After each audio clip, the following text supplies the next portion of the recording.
This is the Lone Crater YouTube. We hope this video helps. In this video, I will explain how to drive your Jaguar XE automatic.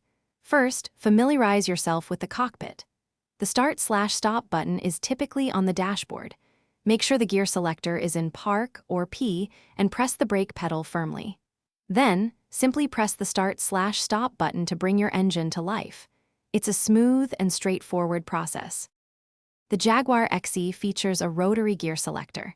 To engage drive or D, simply rotate the dial clockwise. For reverse or R, rotate it counterclockwise. Park or P is usually selected by pressing the center of the dial. Neutral or N is for temporary stops. Always ensure you are fully stopped before changing gears. Once in drive, gently press the accelerator pedal to move forward. The automatic transmission will shift gears smoothly.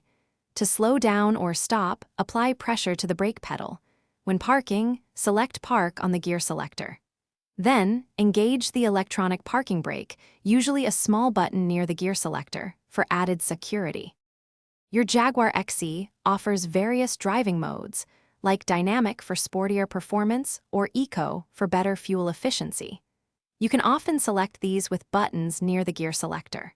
For a more engaging experience, some models have paddle shifters behind the steering wheel, allowing you to manually change gears. Familiarize yourself with the infotainment system for navigation and entertainment. Thanks for watching. Consider subscribing if we helped you.